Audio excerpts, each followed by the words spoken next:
नमस्कार, मैं हूं आपके साथ पूर्णिमा मिश्रा। हमारे खास प्रोग्राम क्या कहते हैं नरेंद्र मोदी में आज आपको सुनवाएंगे पीएम मोदी का वो ऐतिहासिक भाषण जो उन्होंने 30 मार्च 2014 को अकोला, महाराष्ट्र में दिया।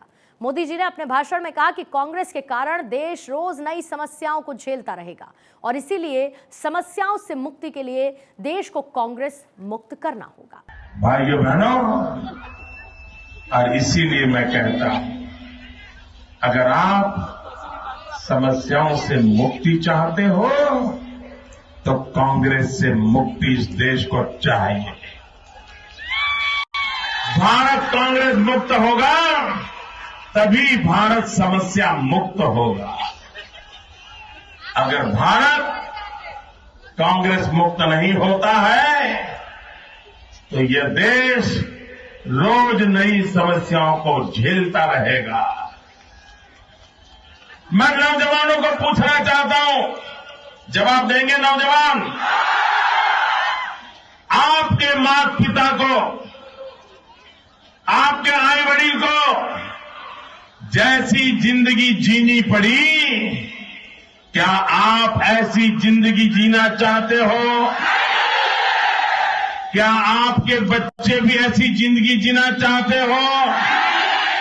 और अगर नहीं चाहते हो तो जिन्होंने ये मुसीबतें पैदा की है उनको विदाई करने का समय आ गया। भाइयों बहनों, यहां पर कॉटन की खेती होती है। भाइयों बहनों, यहां पर कॉटन की खेती होती है और किसान आत्महत्या कर रहा है।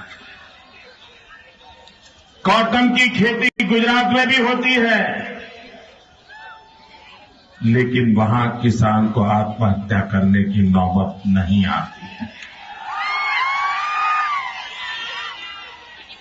सूखा हमारे यहां भी पड़ता है, लेकिन मरने की नौबत नहीं आती है। भाइयों बहनों, देश के कृषि मंत्री यहां से अपने आप को किसानों का नेता कहने वाले 2 डजन लोग यहां पर मौजूद हैं। देश में महाराष्ट्र भरा पड़ा है, उसी महाराष्ट्र में आए दिन किसान को आत्महत्या करने की मुसीबत आई।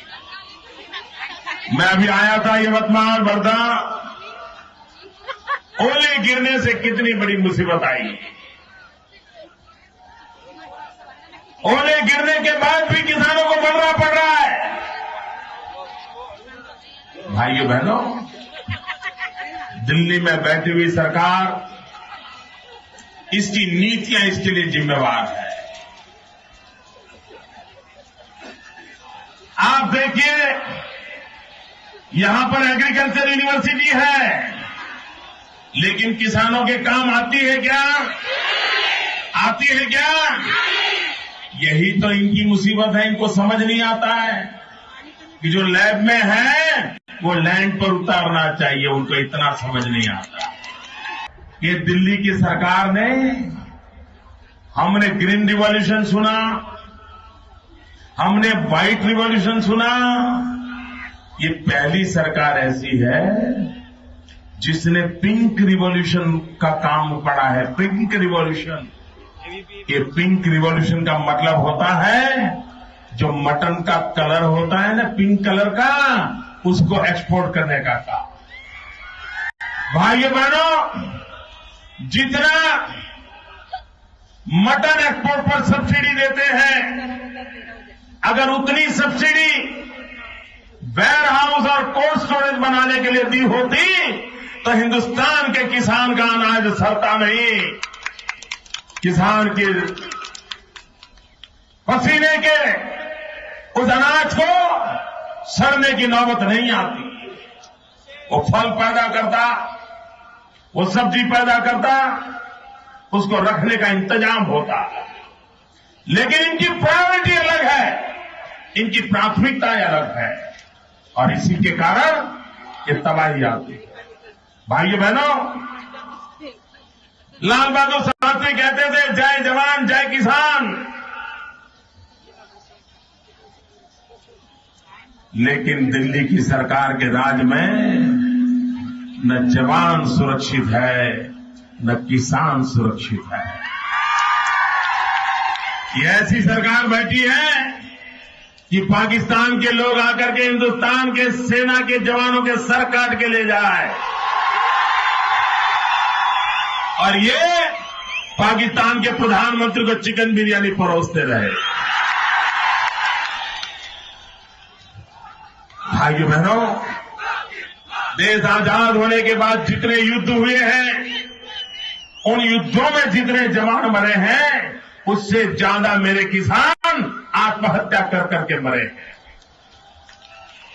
और इसलिए भाइयों बहनों, कांग्रेस का नारा लाल बहादुर शास्त्री ने जो दिया था, जय जवान जय किसान, वो बदल गया है। अब जो कांग्रेस है उसका नारा है, मर जवान मर किसान। किसान भी मरे, जवान भी मरे, लेकिन कांग्रेस की झोली भरे, यही उनका खेल चला है। अभी अभी कांग्रेस पार्टी ने घोषणा पत्र जाहिर किया। ये घोषणा पत्र नहीं है, ये धोखा पत्र है। उन्होंने कहा है कि वे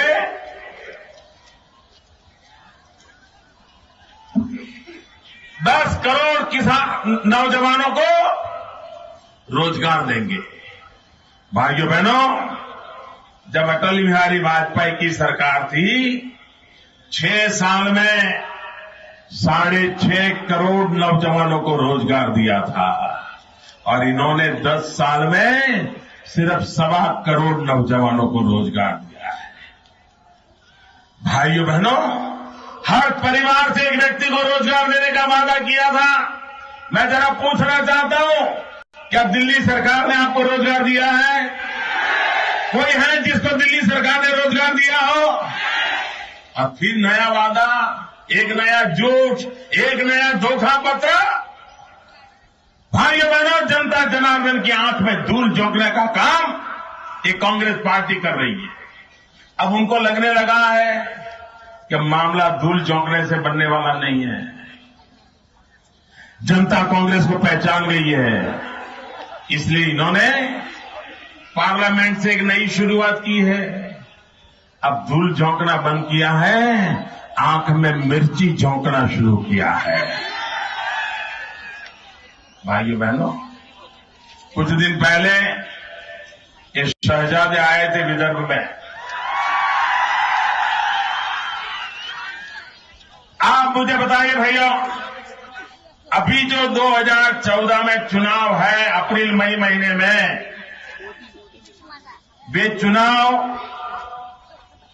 भारत सरकार के चुनाव है कि नहीं है? दिल्ली सरकार बनाने के लिए चुनाव है कि नहीं है? जरा बताओ ना, किसके चुनाव है? दिल्ली सरकार के चुनाव है ना? प्रधानमंत्री चुनना है ना? एमपी चुनना है ना? तो भाइयों बहनों, इस चुनाव में दिल्ली सरकार के कामों की चर्चा होनी चाहिए कि नहीं होनी चाहिए? उन्होंने 10 साल में काम क्या किया, उसका हिसाब देना चाहिए कि नहीं देना चाहिए? जनता को पाई पाई का हिसाब देना चाहिए कि नहीं देना चाहिए? पल पल का हिसाब देना चाहिए कि नहीं देना चाहिए? क्या क्या किया वो कहना चाहिए कि नहीं कहना चाहिए?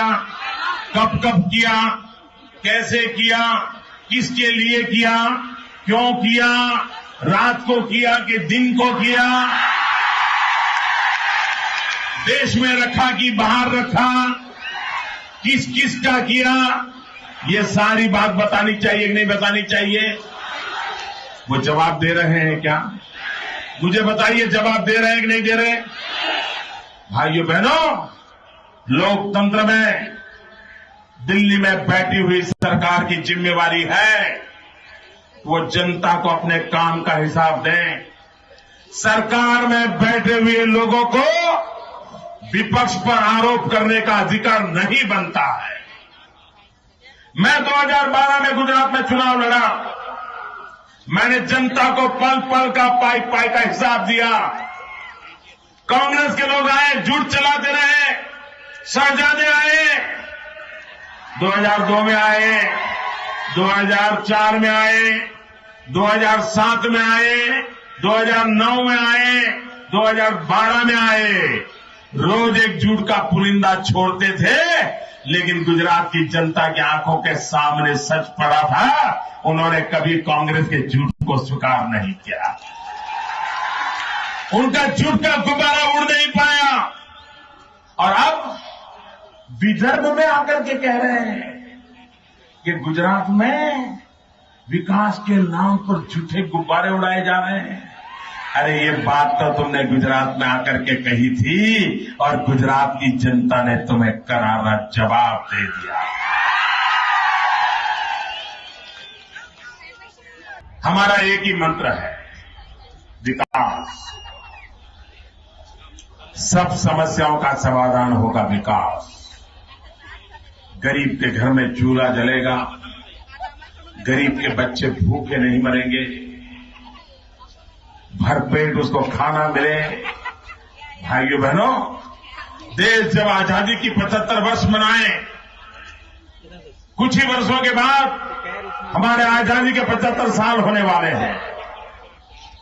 जब आजादी के 75 साल हो, भाइयों बहनों, मेरा एक सपना है। मुझे आपका आशीर्वाद चाहिए। मुझे वो सपना पूरा करने के लिए आशीर्वाद चाहिए। मेरा सपना, हिंदुस्तान का कोई गरीब ऐसा न हो, हिंदुस्तान का कोई पीड़ित ऐसा न हो, हिंदुस्तान का कोई शोषित ऐसा न हो, हिंदुस्तान का कोई वंचित ऐसा न हो कि जब देश आजादी के 75 साल मनाता हो तब उसके पास रहने के लिए अपना घर न हो। गरीब से गरीब व्यक्ति को रहने के लिए घर हो, घर में नल भी हो, नल में पानी भी आता हो, बिजली भी हो, शौचालय भी हो, नजदीक में बच्चों के लिए स्कूल हो, बूढ़े माँ बाप के लिए अस्पताल हो। ऐसा हिंदुस्तान बनाने का मेरा सपना है भाई। आप मुझे आशीर्वाद दीजिए। महाराष्ट्र के सारे कमल हमें भेजिए। भारतीय जनता पार्टी, शिवसेना, आरपीआई की युति है, महायुति। सभी उम्मीदवारों को आप विजयी बनाइए। दिल्ली में एक मजबूत सरकार, एक काम करने वाली सरकार, देश को आगे ले जाने वाली सरकार बनाने के लिए मैं आज आपके पास आया हूं।